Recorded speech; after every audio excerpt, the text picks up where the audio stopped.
This is your news source evening bulletin for today, Friday, the 21st day of January in the year 2021. I'm Gordon Mosley. Here's what we're tracking tonight. Opposition Member of Parliament Amanda Walton Desir is calling on the government and the Maritime Administration Department to come clean in its relationship with the International Maritime Safety Agency of Guyana, which was the agency that reportedly registered that vessel that was busted with 3 containers of ammunition in Senegal, West Africa. In a statement last evening in response to news of the bust and in an effort to distance itself, the Maritime Administration Department, a government agency here, said the registration of the vessel under the Guyana flag expired in December and that the registration was originally done by the International Maritime Safety Agency of Guyana, which the local agency said it has since cut ties with since August of last year. But the opposition MP raised several questions today following the statement from Mared. She pointed out that under regulations, if a Guyanese ship is at sea or a foreign port when it becomes due to be registered, a proper officer may issue a provisional certificate, which could be in place for as long as 6 months.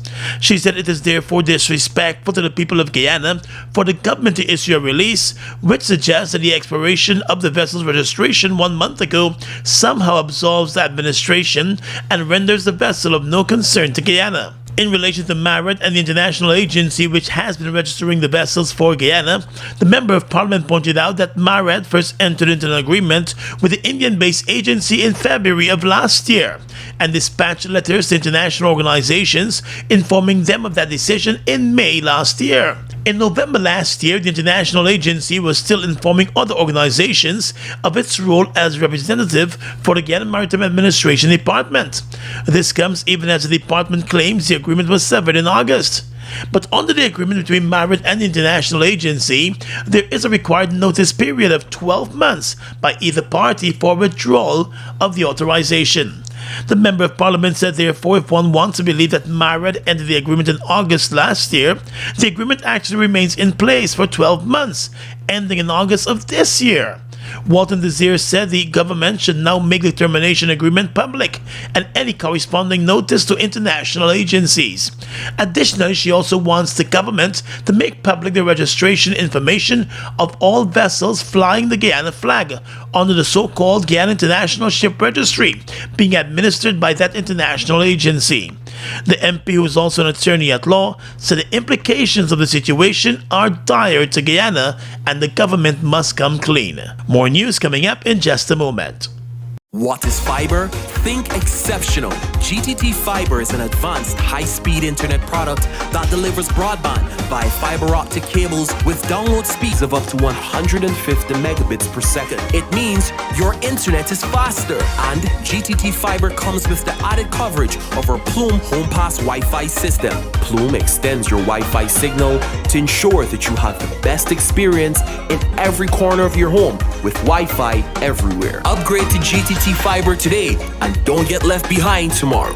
Guyana's 2022 International Energy Conference and Expo, under the theme Charting a Sustainable Energy Future, will be hosted at the Guyana Marriott from the 15th to the 18th of February 2022. Meet and engage with energy leaders from around the world. The conference will feature addresses from His Excellency President Irfan Ali, His Excellency Vice President Bharat Jagdeo, Honorable Prime Minister Mark Phillips, His Excellency Chandrika Prasad Santoki, Honorable Prime Minister Mia Motley, His Excellency Nana Akufo-Addo, and many other highly esteemed speakers.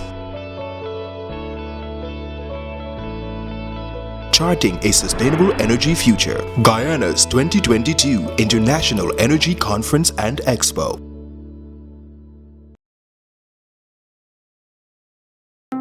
It's one of your biggest goals, getting your own home, where memories are made, where happiness lives.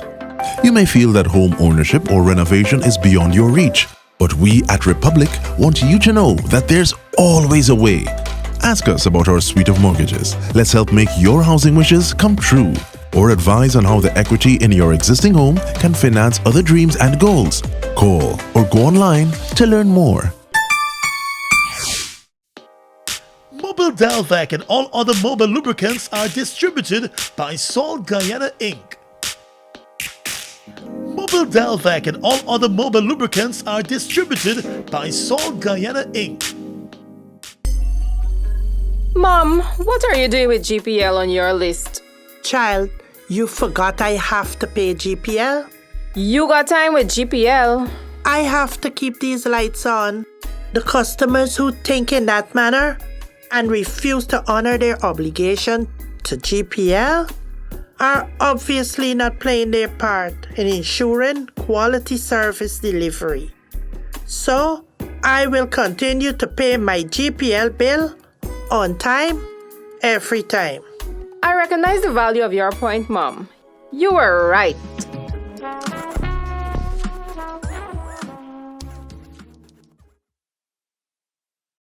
We've got exciting news! All 12-ounce yellow cab Buster are now only $100. Buster, live in Come full get your color. Buster $100. Come get your Buster $100.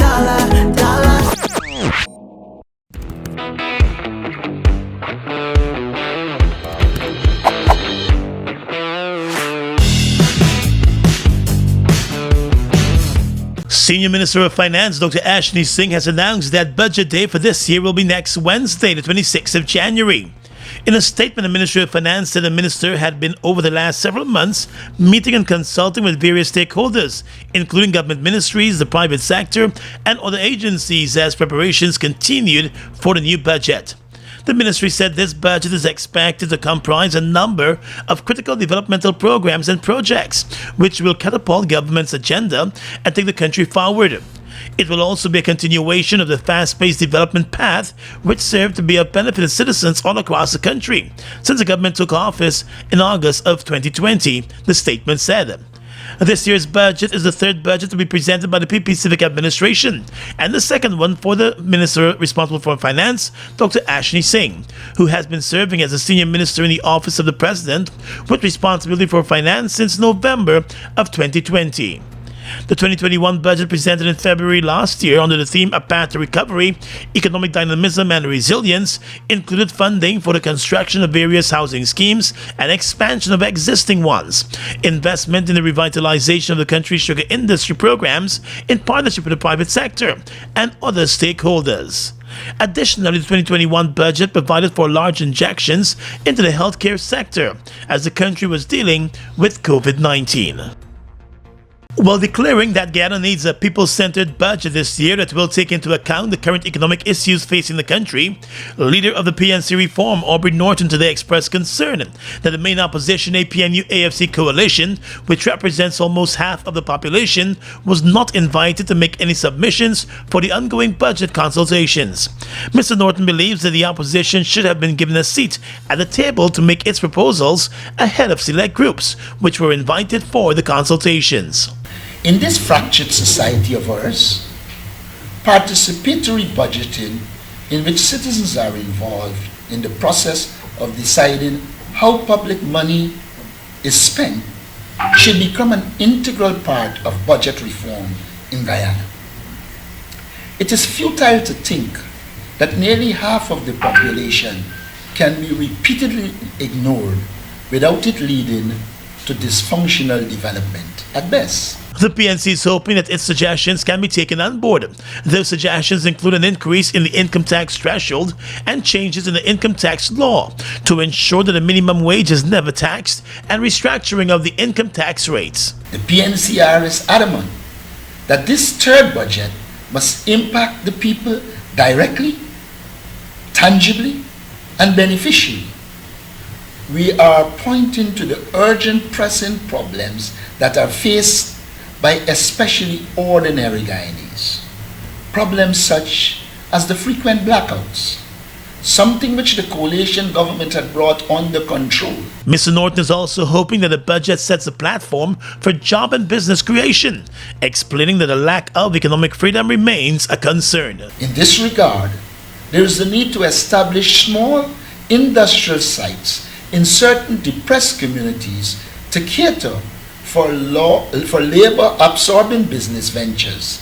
This needs to be done in communities that need them most and should eschew the discrimination that is part of the PPPC usual mode of operation. The national budget will be presented next Wednesday.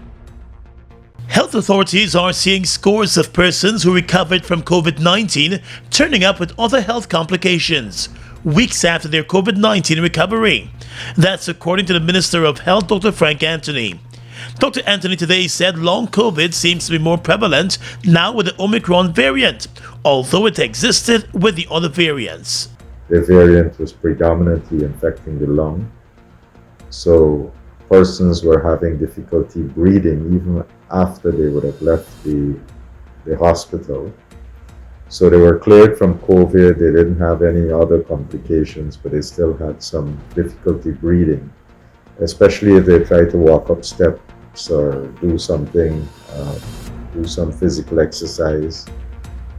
They were having these challenges. Health officials are also seeing cases where recovered persons have shown changes in their blood, which could possibly lead to blood clots and more serious health complications. We have also seen that there are patients who would have had changes to their heart, and some of them would come back with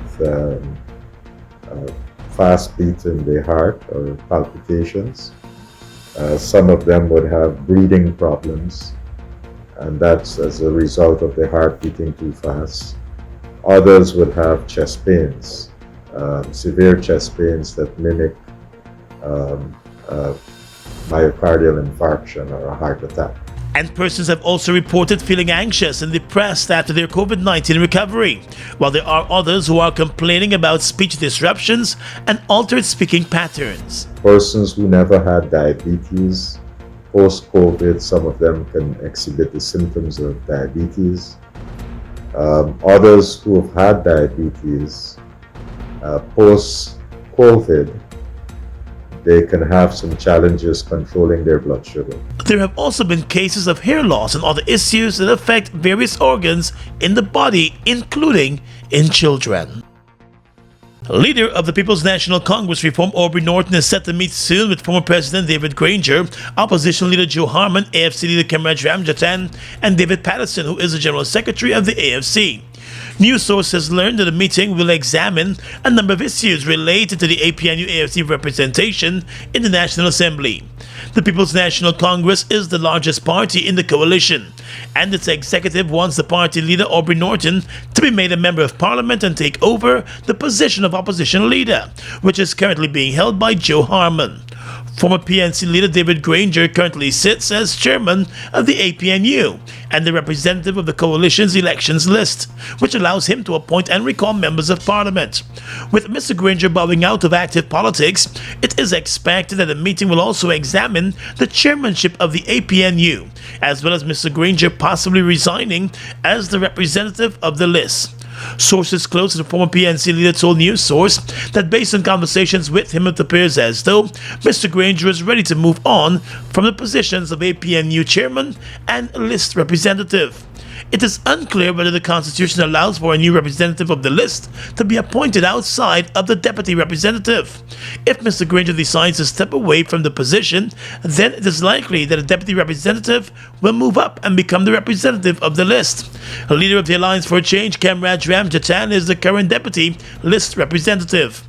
During a press conference today, PNC leader Aubrey Norton confirmed that the meeting will take place, but refused to offer details. He said the party and the coalition intend to continue dealing with the political issues internally. Norton has promised to inform the nation through the media of any updates at an appropriate time. That the party intends to treat these matters as internal matters. We will discuss, and when we think it is necessary that the press be informed, we will inform the press. We are not in the business of allowing the press to dictate what we say when we say it and how we say it to their advantage.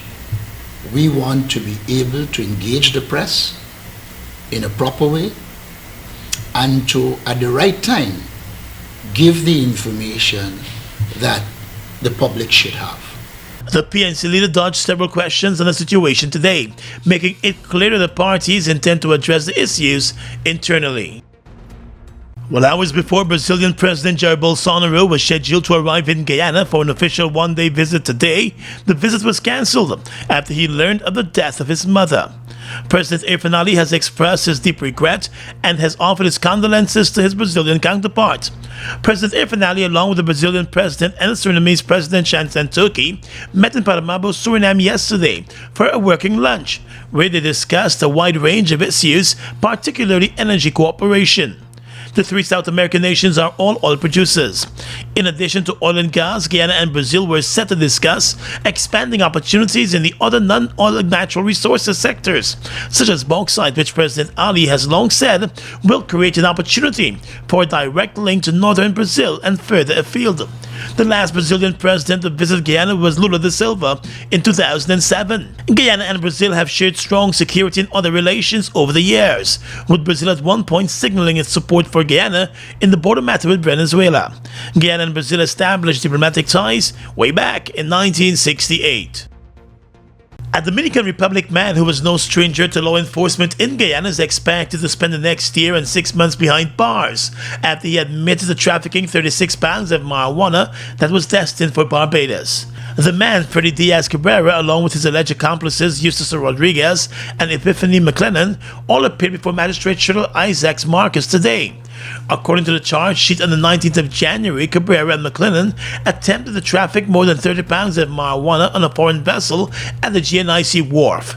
The court was also told that on the 18th of January, the Dominican Republic citizen trafficked the same marijuana in the Old Boys Town area. The two Guyanese, McLennan and Rodriguez, pleaded not guilty to the charges, and they were both remanded to prison, while the other accused, Freddy Cabrera, entered a guilty plea and was immediately sentenced to 1 year and 6 months in jail and fined $14 million. The marijuana bus was made as Kanu carried out an operation on the vessel as part of a regional and international effort to stamp out drug trafficking through the region. Guyana's 2022 International Energy Conference and Expo under the theme Charting a Sustainable Energy Future will be hosted at the Guyana Marriott from the 15th to the 18th of February 2022. Meet and engage with energy leaders from around the world. The conference will feature addresses from His Excellency President Irfan Ali, His Excellency Vice President Bharat Jagdeo, Honorable Prime Minister Mark Phillips, His Excellency Chandrika Prasad Santoki, Honorable Prime Minister Mia Motley, His Excellency Nana Akufo-Addo, and many other highly esteemed speakers. Charting a Sustainable Energy Future, Guyana's 2022 International Energy Conference and Expo.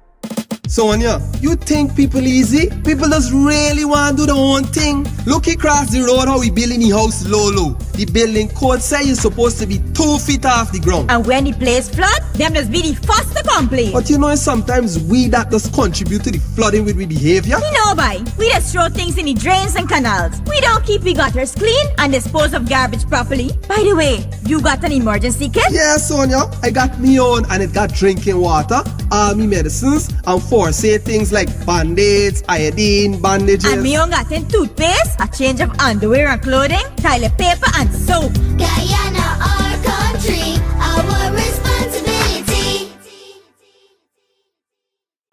It's one of your biggest goals, getting your own home, where memories are made, where happiness lives.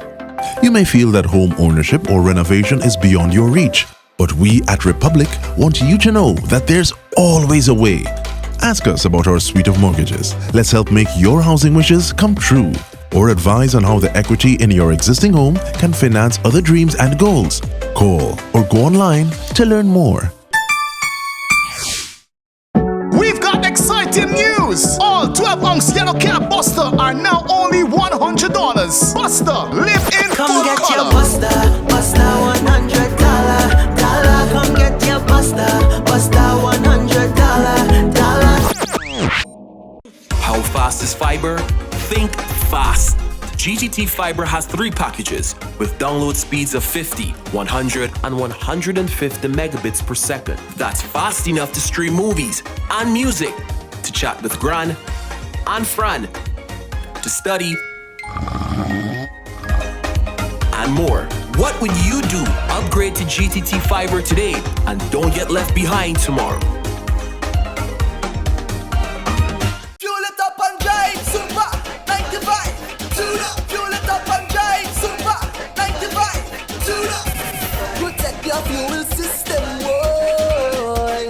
High mileage and performance, boy. Guy Oil Super 95 gasoline gives you more reasons to drive and is available at 56 service stations nationwide. For affordable price, high performance, and high mileage, choose Guy Oil's Super 95 gasoline. Fuel it up and drive.